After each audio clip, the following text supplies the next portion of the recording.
far banned away from Curse Academy. The Lucian removed from Vasily. We'll see if he falls back to the Caitlyn there. The Kazakh's removed from No Name. But so far, Xiao has not pulled any bans. He can play whatever he wants. Nidalee still open. We still have a lot on the field. And this sets up a situation where if LMQ, since they have first pick, if they don't pick Caitlyn, it's going to go over to Curse Academy. Most likely, and then you'll be like, all right, do we pick a Sivir at that point and try to make a composition around that? Or do we fall back on something new like Twitch? And then even at that point, you've got to look like a 2-on-1. Sivir Kate is not an easy matchup overall. And, you know, we heard Voiboy talking about a little bit ago on the desk, talking about, you know, Sivir falling off a little bit after some of the lane dominance nerfs. See what happens. Renekton actually removed from Rux, removing some of that top lane power. And it's weird when the bans come through that aren't one-sided bans. Ackerman loves to play Renekton himself, but to say, you know what, let's not make top lane a bully fest, we'll play something else with this. What also says they aren't going to first pick their top laner, and they want to put Rux on something else. Yeah. So they could actually pick their Shyvana first if they want to. There, yep, absolutely. The Caitlyn locked in immediately. Pretty much a tell there once you ban Lucian out and you aren't going to ban Caitlyn. So now Curse Academy, do they play Sivir? Mashme is very good on Sivir. He's very good on Vayne. He has a very diverse champion pool. You can fall back on those. But we're going to have to see what they do from there. Because you can go Stampede comp. You can go ahead and do a Protect the Vayne. Whatever you're going to do here. But they do put a lot of emphasis on Vasily's performance. So the Caitlyn is no surprise. Yeah, I want to see if Corki comes back in. It used to be like the new AD carry. That's true, big resurgence is like the AD carry that people are now playing a lot more. Some of them rush for it. Some of them, you know, they're okay if like Lucian gets grabbed, whatever. We'll see. Great thing about Corki is the diversity in his build is all in his boots. It's like, are we going to go Zerker's Greaves this game? We going to go for some Sork shoes? We've seen Merc Treads too. yeah, and it's a defensive option in case you're really afraid of it. But of course, a lot of good champions went Curse Academy's way. They got the Soraka pickup here, likely for Duosec. Xin Zhao jungle as well, with only 2 jungle bans. It's X to the Z. And then, of course, No Name. He's hovering over the Lee Sin because that's what he needs to counter that. Go ahead and pick that up. And we actually had a conversation upstairs about how you counter Soraka. It's a mid lane Soraka, what do you do against that? And remember we were talking and you were saying like maybe Orianna is the counter to that. Orianna's a good match against Soraka.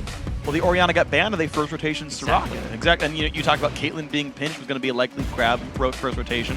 And it's always smart the teams, and I want to talk about this for a second.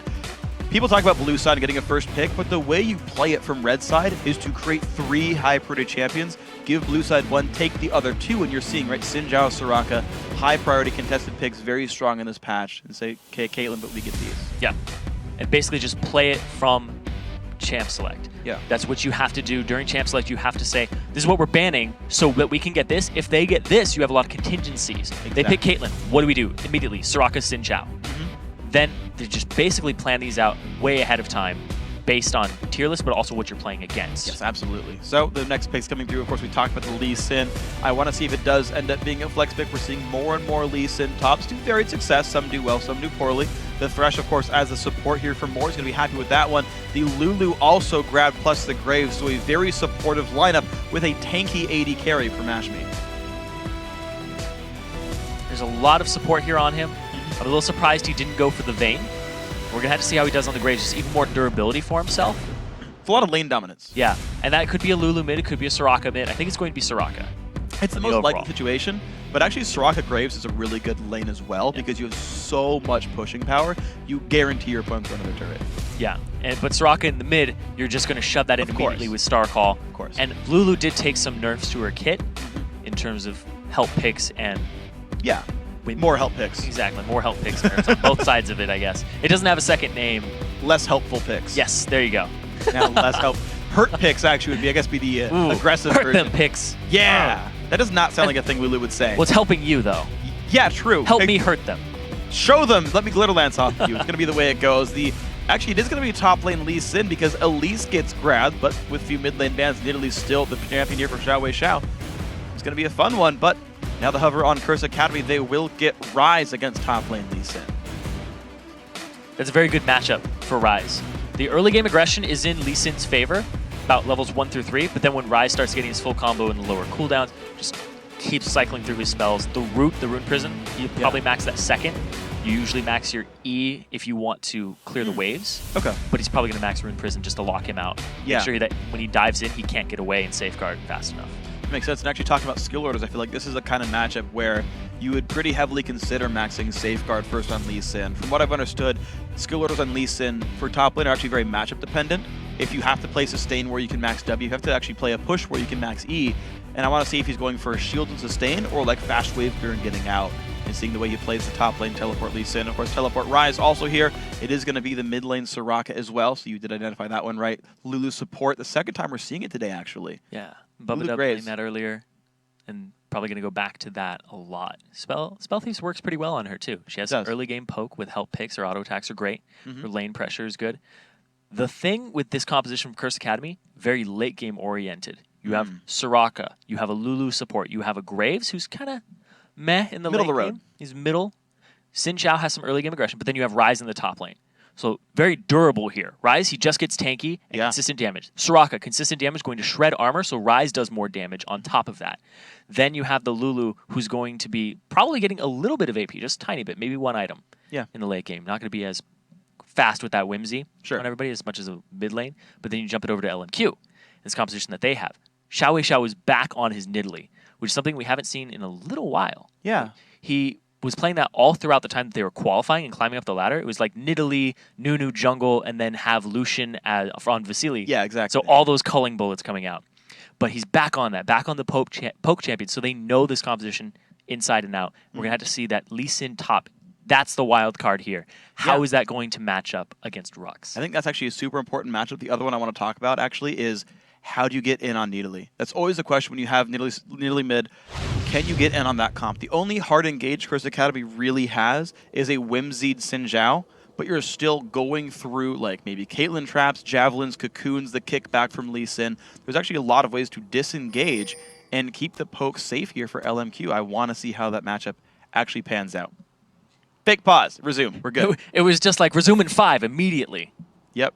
They're testing to make sure it worked. It's about sending a message. Yeah. The message was 5, 4, 3, 2, 1. I was in fear. Oh. Got us Still this afraid. time. Got us this Got time. us this time. Message received, guys. Don't worry. We'll talk more about things like Nidalee. That's what they wanted. Who are we to keep them from it? That's fine. It's okay. So talk about League of Legends. Yeah. And you were just talking about the Nidalee matchup there. And now I've got you saying it. Nidalee. Yeah. I was going to be like, if he's going to say it, I might as well conform for right now. Because then everybody's like, Nidalee, Nidalee, Nidalee, Nidalee. And I'm like, okay. Yeah. Okay. I'm slowly caving, by the way. Oh, you are? Okay, Nidalee. It's Nidalee. I'm saying Nidalee more and more. I'm about to like revoke it, but I mean the canon is still Nidalee. I'm just saying. It's the canon prescription here. So, by the way, the pause for what it's worth wasn't about sending a message necessarily. Xiao Xiao is having a bit of a computer issue. That might be the message, though. Yeah. Blue screen, not the message you want to receive, though, in the tournament match. But don't worry, fix up the computer, whether with a replacement or just kind of restarting it. But won't be too long. We're going to be okay with this one. So no, me. AD carry. Yeah. That's what you play, so I want your insight on this. Caitlyn versus Graves. Yeah. They consciously picked the Graves much later. True. What do you think they're going for here? So the cool thing is, basically, Graves, I think, is pretty good against Thresh because Thresh is basically within your reach at all times. His attack range is actually even lower. Hooks, you can usually play around fishing for hooks. It's not too bad. Basically, Graves, plus Lulu especially, is a good push sort of composition. So the way that you would actually, I'm going to use an example, actually. Go ahead. The way you would survive a Sivir versus Caitlyn lane was get there first, use Ricochet, shove the wave out. Now, in the, I think it was 4.4 nerfs to Sivir where Ricochet cost 50% more mana, you would run out of steam really quickly, you'd yourself trying to shove, and that kind of fell off. You actually had a much harder time fighting like a Lucian or a Caitlyn who could shove back at you, because you'd run out of mana trying to push. Graves doesn't have quite the same issue. I feel like it's a little bit easier for him to shove. Like, yeah, Buckshot still costs like a fair bit of mana, but Lulu Graves in general can keep the push going, can keep the pressure off from Caitlyn. So the way you survive the matchup is pushing. You can also 2-on-1. Graves is a good 2-on-1. He's got an attack speed buff in his kit. It's all pretty effective for him. So that's all there, kind of generally speaking. He's got AoE as well. It works out all right. The cool thing as well is because of the rune changes and because you can you have the passive and whatnot, and because you've got a Lulu there to shield, most of Caitlyn's damage is pretty well telegraphed, and it's pretty easy to shield up the harass. Not a really big problem. The shielding didn't get nerfed from Lulu in the 4.5 patch, so you can withstand the harass, keep your armor up. As long as you're in combat, which includes dealing damage, Graves will have a bunch of bonus armor, not get pushed around. Generally, it's going to be okay. Yeah, and collateral damage did get a little bit of a tweak, correct? Yeah. So the level 6 and 11 value, so rank 16 is the same. basically, Graves' ulti, it has an impact damage and then an AoE damage. The AoE damage after the initial impact is lower. That number went up a bit at rank 6 and 11, more so at 6. So his early to mid-game teamfight AoE got much stronger. Which is what he excelled at anyway. Exactly. So just making him and perpetuating that. And if you can get away with like health per level seals, he's so much tankier endgame as well that he kind of holds on as an anti-assassin. And everybody just... Oh, blind hook! They find Duosec good damage. Their Cocoon flash forced, actually. It's going to be -1 cooldown for Curse Academy. And the Sonic Wave landed on him, so he was scared of that, possibly trying to drag him deeper into the team if he had taken it, but not waiting for that opportunity. Well, you know, No Name learned... Oh, they come back around! That. Wow, good damage. Ackerman's so low! Takes a Summoner Heal, stays alive. Ignite now onto Rux. He's got to run away as Rise. Flash in from No Name. Javelin gonna hit Summoner Heal, keeps Mash alive. There we go. Drags him back. Dive on in more. 2 auto attacks from the kill. No, the Star Call comes through. Pat will go down. First Blood comes through. Mash be forced to flash away as well. That is a kill for LMQ. And Duosec was not in that fight for the beginning of it at all. His heal is very useful later on, but his Star Calls, he wasn't doing the damage the entire time and amplifying his own team's damage. And just a good catch there by LMQ because he was backing at that point. We're going to see it here. See the Q go in, just a lot of damage comes out. Ackerman barely gets out by the Summoner's heal, gets the extra movement speed. The Javelin comes through, hits Rux right as he gets healed, and then the hook onto Pat. And now Rux has more right on top of him. Yep. They go for Pat instead because he's right in range. Yeah, well, Rux, actually the second Summoner Heal came in late. The other Summoner Heal actually went down onto Rux. The other guy couldn't quite land the heal onto Pat to save him. There was a missed Summoner Heal at the very end right there. But also, keep in mind, No Name actually started E. He started Cocoon in that game to make those ganks happen. So a much slower jungle start, No Name, requires a bit of help from Ackerman, which is happening, to be fair. They're buddy systeming in the jungle. Oh yeah, they're actually taking some inspiration here from Complexity Black. Sharing the EXP, because they're going for that 2v1. No, but actually it's a 2-on-2. So that's actually even better, because now when Pat comes around, it's going to be 2 on him right here. Oh, there's 2 in that bush! Oh my gosh, that was a bit risky. Pat's got nowhere to go. That's going to be a kill picked up, and the blue buff going over to No Name, refreshed right here. That is not a good start. A red buff onto Ackerman as well. So that Lee Sin's going to have a good time, but up against Rux, going to have to see how that goes. Both flashes down in the bottom lane. Teleport still available, so he's going to use it to get down there right away. 200-second cooldown. Yeah. But that was really good. The buddy system not only splits the experience and gets your jungler and your top laner in a good spot, both at level 2, it also means that if something like that happens in the invasion, boom, there you are. 2 people on 1. Huge disadvantage for a jungler who has no combat stats with a Hunter's Machete. Yeah, so rarely do you see that you get to invade against the enemy's dual lane and pay off, but hey, if Lee Sin's there, it's going to work out. So Ackerman, you know, he's down 9 minions, but, you know, who really cares right there? Teleports in the lane, gets the extra rejuvenation bead, and he's equal in experience because he just got a bunch of jungle camps. Yeah, and it's not a good matchup for him on the overall. Ryze is extremely potent against melee champions, especially ones that all in like that. But Pat, he's coming around here. They don't see him. He dodges all the wards. No buffs on him. Slow lands. No summoner spells at all for the dual lane. Bit of damage coming through. Rux not in a good spot on the wrong side of the tracks. Ackerman picks up the kill thanks to No Name's gank. And the vision here for Curse Academy is just not cutting it. It's all central around that river and not really on the fringes where they need it in the lanes. But there's no gank coming through. Like, Pat's Gunshine doesn't even try for that one, of course, this time around. Looks like the duo lane just not even putting the pressure through right now. Duosec versus Xiaowei Xiao, though. Bit of press coming through. 26-23 and minions. Damage through onto Mashby. He's got to try to dodge the hook. Will not get flayed. Whew, that's enough to keep him safe. And jumping back down to the gank that happened bottom, so you didn't see it. A lot of it was because he just wrapped around. There's no flash available for Rux, and he was pushed up because Ackerman got to lane so late, and he was trying to keep the pressure. No Name about to find some damage through. Does not land the Cocoon, though. That was a bit wide. Javelin takes him down. Xiaowei Xiao making it 4-0. It's just LMQ right from the get-go. Yeah. Pressure, invade, keep going. Lane swap it, get down there, No Name, go ahead and get that gank onto Rux. Mid lane, No Name shows up again, helps Xiaowei Xiao. And people typically say that Nidalee, it's true, doesn't have a lot of gank follow-up. All you have is spears, long-range spears. You have to hope that you throw them the right way, hope that you know the path the person's going to take. But otherwise, she has no CC. She has no way of locking somebody up. And that's her only damaging ability, 1 through 5. Yeah. All out for him, though. Lands it. Makes it all happen. Skill shots hitting enough for these guys. Vasily and Moore actually winning this top lane quite successfully, actually. The Graves pick actually not quite paying off now for Curse Academy. You're seeing 14, 13 minions in the lead right here. No Name once again looking to slink into this bottom lane. Ackerman is killing off some mobs for now. But just, yeah, so at this point now, a little bit slower minion leads. No Name looks forward, lands a repel. Just going to push Rux away, though. Rise not having the best start. And Ackerman's pretty close to level 6.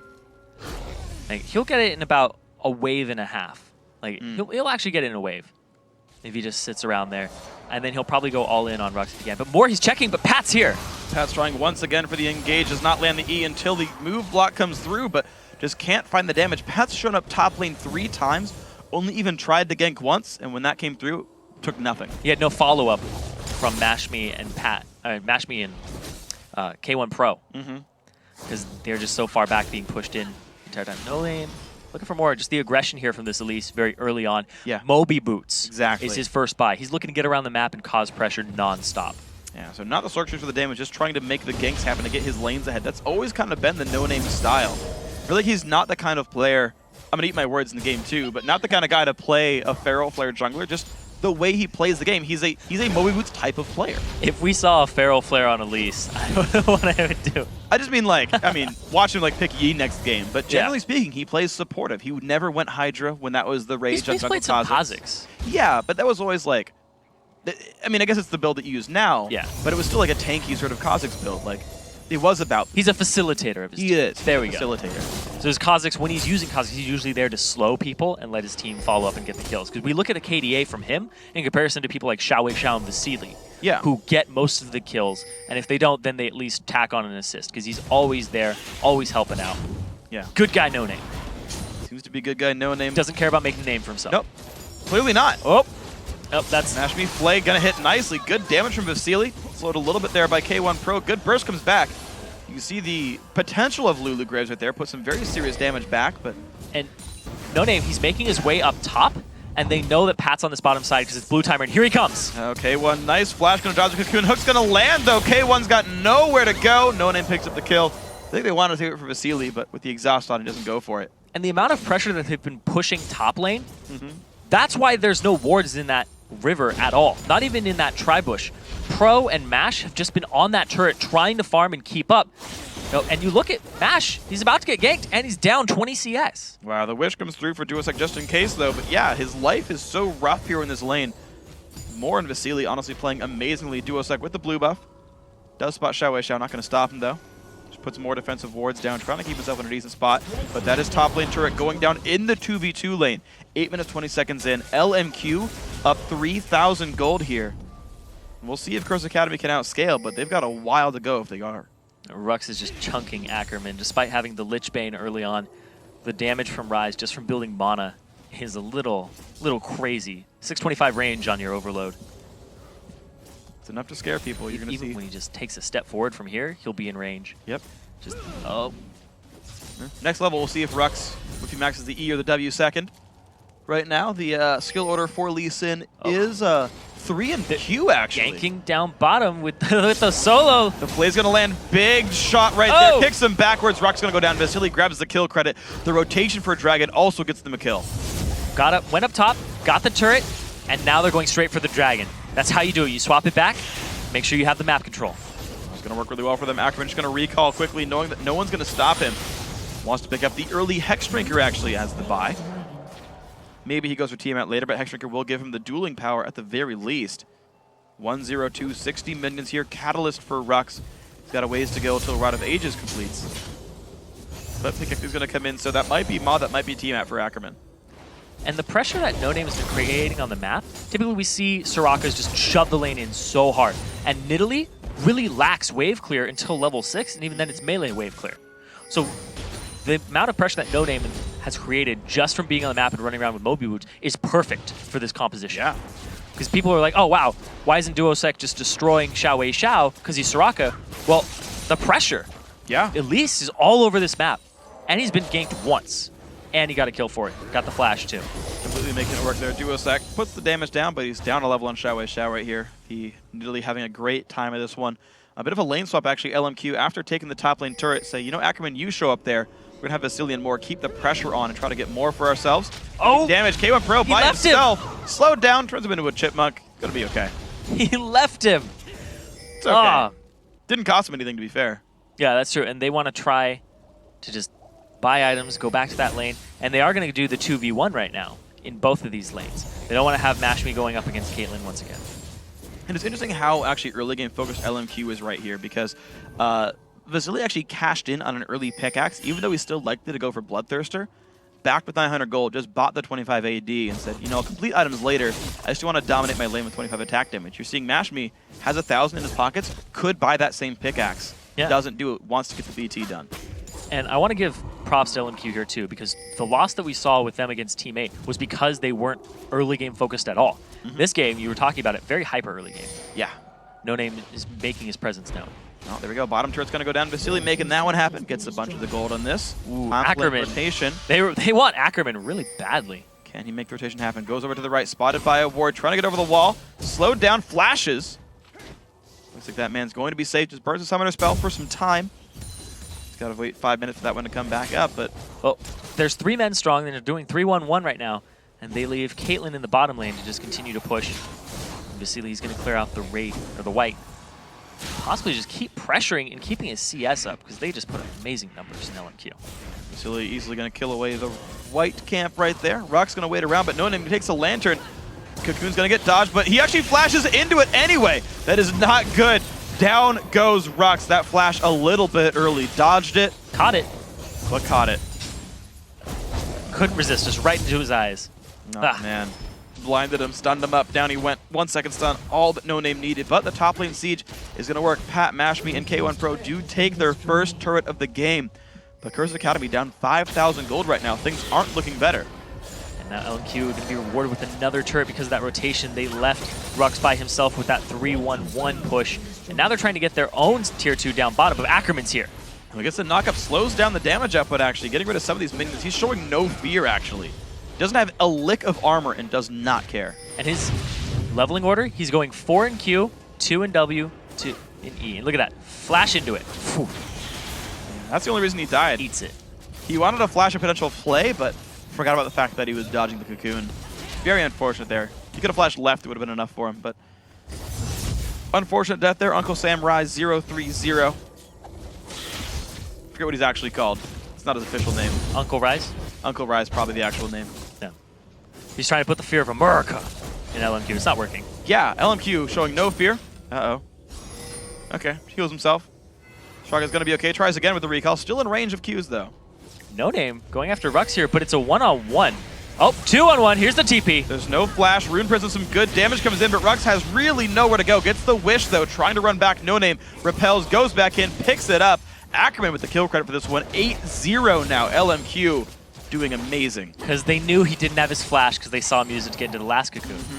So why not TP onto him, pick him up, and just this constant pressure. 8-0 for LMQ. Doing work right now. And now the siege begins. Caitlyn Nidalee with a Thresh hook. A lot of pressure, a lot of siege potential. These guys can do a little bit of 8-week comes out from the Kate. Siege is going to begin. Vasily not going to get hit with a smoke bomb too hard, but the hook lands. Mashmi, not a good spot. The knockup though from Lulu keeps the team safe. More getting engaged upon. Big damage from Pat. The box comes in. Keeps himself safe, but that was a pretty nice engage on both sides. Yeah, it's a 4-on-3. Numbers advantage in favor of Curse Academy, but they're using it very, very well. Get the flash out of more, and the box. There's very deadly, good reactions there by K1 Pro. Yeah, I want to point out that Mash is actually back at full health because of all the healing that Duosec put out. I think that was Wish and Summoner heal and the targeted heal. Right back to full HP. Maybe his own too. Yeah, I think he burned his own Summoner heal as well. That was a lot of cooldowns burned, but it still means the mid lane turret. With all those cooldowns down, they maybe can't win the fight anymore. Curse Academy sweeping away some wards, but they have lost control of this map. They have wards defensive in their territory. They can see some of the rotations, but they've not been able to fight for much. So with this 6k gold advantage here that LMQ created for themselves and the amount of map pressure that they've made, you can see that now it's the time to just push up, take the dragon every time it's up, and continue your assault. Use your siege composition, have your split push, possibly with your TP on your Lee Sin. Dominate their jungle and just go for it, because that's what it's really looking like. They're going to be able to close this game out if things keep going the way they are. Yeah. Very, very soon. And Curse Academy, on the other hand, their strategy is very, very late game focused. If LMQ beat them to it, because look at this rise, 0-4-0, Yeah. 94 CS, very, very low. It's going to take them a long time to get back to this game. Yeah, still not even completing the Rod of Ages just yet. Maybe looking at 16 minutes or later for that one. Tier, of course, is at least stacking. No Name will claim this dragon. Smite was already used, doesn't need it for the last hit, just clears it by himself. Gets the conservation stacks moving, does go towards the Haunting guys. Didn't go Sork Shoes, but still wants some magic come with the build. Standard core for release. Nice Javelin, hits Duosec. Honestly, it's working so well for LMQ. Another one on the rocks, honestly. Half of his HP, more than half. Yeah, they are not respecting the Javelins nearly enough. Forced well far to the side. There's just too much standard gold here, like in terms of quota, for Xiao. And the fact that Curse Academy have been put behind by No Name's ganks means that he can pull this off this early on. Rux nearly fell over for that one. Inhibitor turret now opened up 16 minutes in. We're going to see the push down the mid lane. The recall coming in from Mashmi trying to defend this one. The 5v5 soon to ensue, but the mid lane inhibitor turret already going to fall down. LMQ moving on towards the inhibitor itself. Cocoon not quite going to land. No Name looks for a bit of harass, finds K1 for a bit. Half HP turret. Wow! Mashmi taking a Javelin down to half HP. With no turret there, LMQ will actually stay. They want to keep the siege going. They just want to clear the wave, wait for this one. There's Cannon Minion in this, so it's going to have a little bit more HP. Good smite there. Get rid of it. Yeah. Very wise choice, but right here it's going to be this turret. Why do I keep saying turret inhibitor? Oh, not a bad Rux is spot. caught. Rux about to go down. The heal's not going to be enough. Vasily in the backline is getting hit up by Pat, but it might not be enough. AoE comes out from Graves. Team still alive. Down goes Duosec. 2 for 0 so far. K1 also going to drop. Ackerman trades his life for it. First kill on the board, 11-1, but 17 minutes in, they're going to take the mid lane inhibitor. About the same time that you would finish a Feral Flare. Yeah. That's how fast that inhibitor was. 11-1 in the overall, 10k gold already. They have 150% of the gold that Curse Academy has. That is a very, very significant lead right now. LMQ just going to clear away the waves rather quickly. Gold in each individual member, usually sitting around 2,000 per person until they went to go back and shop. Haunted guys plus more. Void Staff was ready for Xiao when he wants it. Honestly, very, very big game for LMQ. And Xiao, he's really loved this Nidalee because it goes into the playstyle of LMQ and just kind of a throwback to when they qualified. Yeah. And I really like that pick by him. Look, it's just devastating.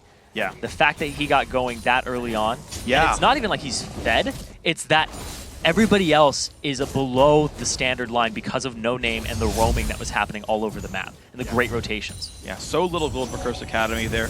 Below the 10 minions per minute mark, 1 turret, 1 champion kill. You're seeing like 7,000 to 8,000 gold versus 5,000 gold. Gigantic margins right there where the core items just aren't done yet for Curse Academy.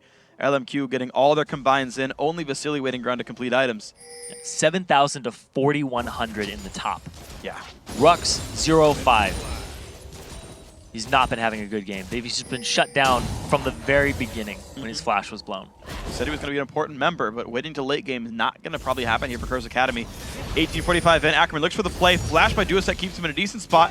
Q comes out, flashes, kicks him back. Duosec puts the silence down late. The knockup in for Lulu might keep him alive for a bit longer. Star Calls coming through. Will he have enough healing to come back? Actually, they find the kill onto more Star Calls, but I don't know if it's going to be enough. Ackerman still around, does get taken out. 2-for-1 fight so far. Curse Academy might find their way in. Stun's not going to be much for No Name. Another kill comes through. 3-for-1 fight. That's such a greedy play by LMQ. They trade 3-for-1. They didn't have Vasily or Xiao there at all. They show up at the very, very end just to throw a single spear. Not involved in that team fight. And they chose to fight it too, because there's a very deep extension by Ackerman to use his flash and try to Dragon's Rage him into more.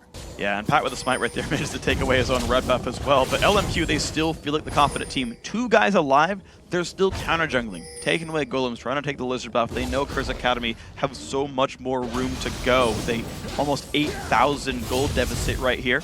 Gonna be the wave clear still coming in. Duosec still waiting for his items to really come through, but just sitting on a Fiends versus nearly a death cap.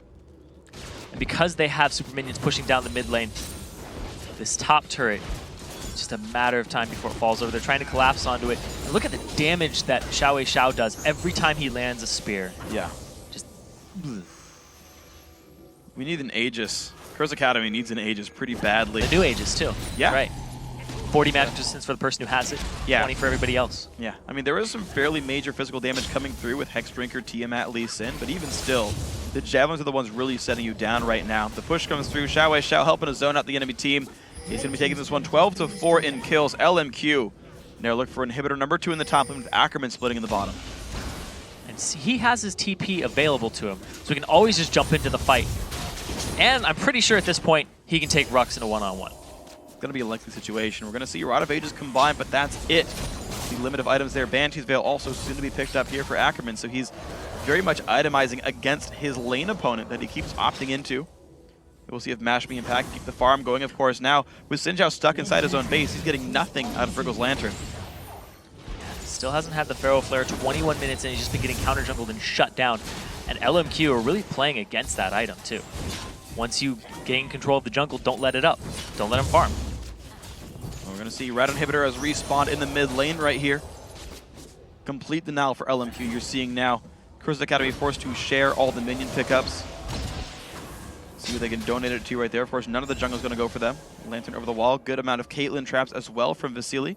A few bushwhacks also from Nid, and it's going to be the inhibitor turret number 2 going down in the top lane. They're going to push forward. Now the inhibitor under fire. We'll see if we get much of an engage. The jump forward by Pat, not going to find much. K1 Oop. now way too far forward. Early Wish comes out. It's an ulti pop for almost nothing with this one. See Curse Academy still being pushed around. Rux takes a Q.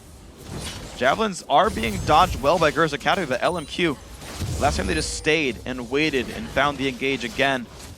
Arch in the wings, will he find the engage? Duosec in the front lines, the Rune Prison goes off, No Name takes a bit of damage. There's a hook, it lands on a Duosec, not good, down she goes, Soraka has fallen. Pat also in a bad spot, 2 kills picked up. Ackerman claims that with the ulti, now 3 on 5. Javelin's gonna land. Nice shot there by Xiao. Another inhibitor's gonna fall, they can rotate back to the mid lane, take that one down as well. Looks like LMQ in complete control right now. And they have a little bit of a minion wave here too. If they want to, they can try and make a push for the Nexus. Looks like they're going to be able to do this one 2 turret stand, but they've got 10 seconds of 5 versus 2. The hook lands onto Rux. The dive comes through. Rux does fall over. Mashmi 1-0-1, the only guy left alive, but the turrets are falling too fast. There goes number 1. There goes number 2, but Curse Academy are respawning. Can they push them back? The turret actually not quite going down. Vasily finally finds it. Good damage comes through. The siege not over. They'll fight this battle even with lower health bars. Nexus down to half HP, stun onto Pat. They land the hook. They're still trying. Curse Academy desperately trying to get them out of their base to save this game for now, but 1 shot to go. Vasily is going to close it out, and game 1 goes to LMQ in 23 minutes. It was so quick, especially comparison to the last game we had. It was about 54 minutes long. LMQ, from the very beginning, that invade, the 2 kills they pick up for themselves, just keep snowballing. It was 11-1 at one point, ends at 16-4. Yeah. Just dominating the jungle. Once they get those outer turrets, they transition that into just more and more gold, and they never let up. Yeah, in complete control the entire game with this one, honestly. You saw, and you called it out actually, their earlier style. Let's get the early game aggression going on, make the plays. The first blood early on, of course, helps with that one, but let's play the siege composition. Ackerman will go split push. They banned Lee Sin, or sorry, they banned Renekton, let him play Lee Sin. They won his matchup thanks to the no-name gangs, but the Caitlyn, the Nidalee, the Elise in there, the Thresh in there, just playing the siege, knocking down minions, knocking down champions, and knocking down turrets time and again. Yeah, and the priority that they put on Caitlyn as a first pick, after seeing the Lucian banned, was really good by LMQ, because that set them up for that 2-on-1, where they ended up going 2-on-2, and having Caitlyn versus Graves, and just completely shoves that in. No vision control from Lulu at all, which allowed No Name to just roam around the jungle, go mid, go top, create as much havoc as possible. He actually started bottom, then he went mid, then he went top. Yeah. Just in that order, and they just pushed out those outer turrets, got tier 2 bottom, then they just went mid. Great fights by them too. The little mechanical skills that they have, and the poking by Xiao was a huge linchpin in that poke strategy. Yeah, ultimately I think those guys played absolutely phenomenally. We actually have a replay of just one of the many great plays made by LMQ here. This one. Going straight for it. And this is where they collapsed onto Rux. And we see Ackerman lands the Q and the hook, and No Name was actually off on the side too, kicks him into it and picks him up. This was after the rotation down, when they had gotten the top tier 1 turret, said, let's go down bottom, then we're going to have No Name and all of us transition to get the dragon. And that was a big influx of gold for them because it was a kill, a turret, and a dragon in their favor. Yeah, and I like how much of that is actually backed off of great mechanical plays as well, the individual skill there. One thing I want to point out from Moore there is once he landed the hook, he walked backwards because you pull the champion to you, wherever you end up being as Thresh, so walk so you could pull him in, let the Lee Sin kick go sideways. But it's like small mechanical things, just like drag the guy in farther, things like that. Always good to see. So LMQ, of course, takes game 1. We're going to have to take a quick break. But when we come back, Cloud9's jungler Meteos will be joining us to talk about this little challenger match. Up next, game 2 between Curse Academy and LMQ. Don't go anywhere.